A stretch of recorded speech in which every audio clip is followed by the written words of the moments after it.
I am Ferdinand Marcos, and I am the President of the Republic of the Philippines. I stand today on behalf of 110 million Filipinos.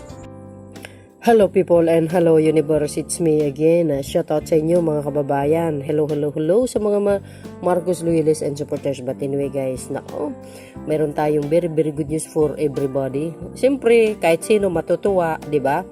Dahil ito si Pangulong Marcos Jr., mga kababayan, talaga namang very nakaka-overwhelm pa lang talaga, sa totoo lang. Yung kanyang diskarte ba, galaw, yung kanyang pamumuno. Bakit? Talagang sinaluduhan siya ng ibang congressman. Isa na po dyan, si Congressman Suarez. Alam po natin, si Congressman Suarez, kasama po yan sa working visit sa Amerika ni Pangulong Marcos Jr. sa trilateral visit niya. Nandoon po mga ibang congressman kasama. Of course, pinangunahan ni Speaker of the House. Talaga namang, I think, isa yan nakikita ni Congressman Suarez kung paano makipagdili o makipagdialogo, makipag-usap si Pangulong Marcos Jr. sa mga malalaking businessman, mga billionaire sa buong mundo. Kaya nakikita niya kung paano makipag-usap si Pangulong Marcos at manghikayat sa mga foreign investors sa Pilipinas, lalo na po yung stand ni Pangulong Marcos Jr. dito sa Western Philippine Sea. Talagang pinaglaban niya at landakan niya sa buong mundo. Talaga namang pag-aari, sakop ng bansang Pilipinas ang Western Philippine Sea. At yan naman nakuha niya ang simpatya ng mga foreign country. At syempre, dahil dito sa kanyang mga magagandang pamumuno, pamamalakad sa foreign policy, lahat-lahat na talagang humahanga ang ibang congressman sa kanya. Lalo na po ito si Congressman Suarez. Bakit? Ito yung sinabi niya po, mga kababayan. Ang sinabi po dito ng ating congressman ng Quezon City. Sinaluduhan ni Deputy Speaker at Quezon City Representative David Suarez, si Pangulong Ferdinand R. Marcos Jr. matapos siyang mapababilang sa one of the most influential people of 2024 ng Time Magazine. Ipa-upload ko nga yan. PBBM unwavering stance against Chinese aggression in the West Philippine Sea exemplifies his dedication to the safeguarding our country, maritime rights and territorial sovereignty.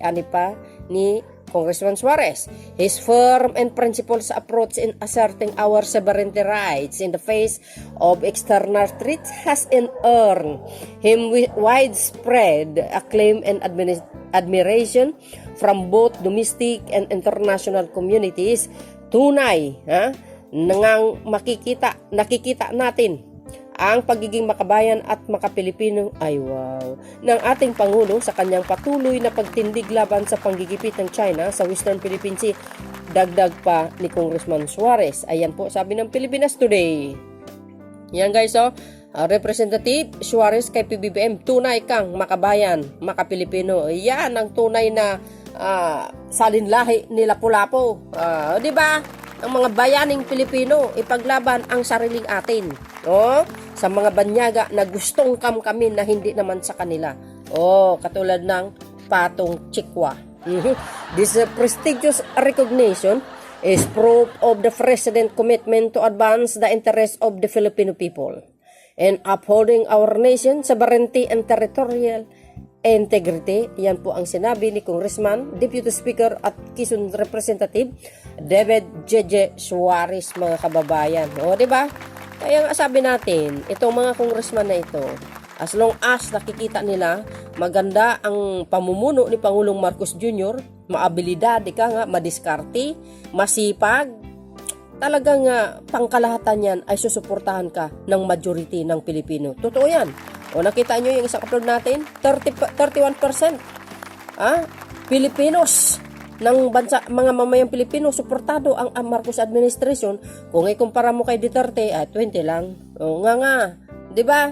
Kasi iba naman ito naman si Digong kasi palamura at sa kanyang pamumuno wala naman asenso sa mga bid okay lang yun.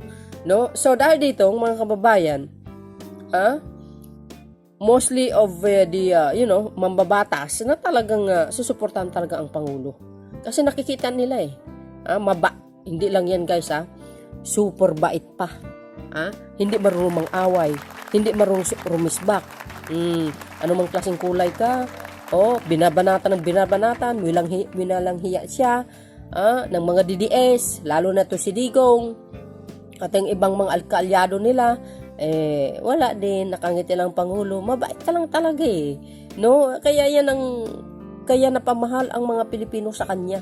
Diyan siya sinaluduhan at magandang to guys ika nga good role model ito sa mga kabataan. So sabi nila kaya pumunta sa Amerika para gira-gira daw. Mali kayo, ayaw nga ng mabait nga ito, ayaw ng hindi nga pala away paano yun masasabihin na kaya makipag-ugnayan sa Amerika para maglika ng gulo at gira. Sus, guni-guni nyo lang yun. Kasi maghilig kayo kasi magdagdag bawas kung anong pinagsasabi sa social media, mga fake news kasi pinagkakalat nyo, kaya yan, nilalamon kayo ng inggit. So, but anyway guys, ayan, no?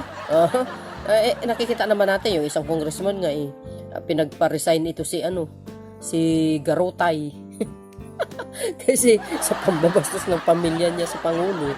Kaya yun, well, if you have guys, no, dilakadisa, then you must resign, di ba?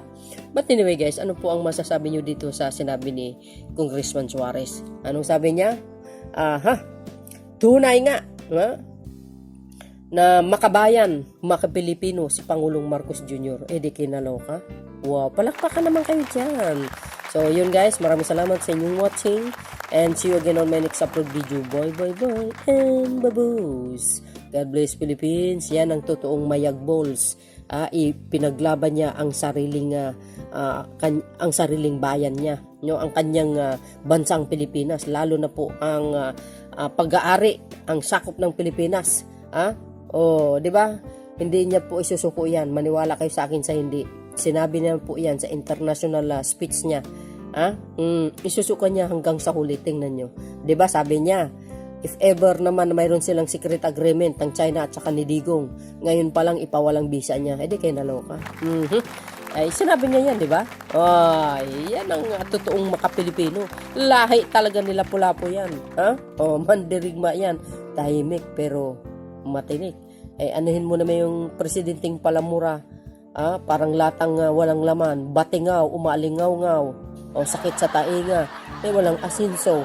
Wala mo problema yung mga build, okay lang. Pero ibig sabihin, pagdating sa mga pangkalahatan ng mga sektor ng bansang ito, hindi natugunan guys real talk tayo dito. But anyway guys, see you again.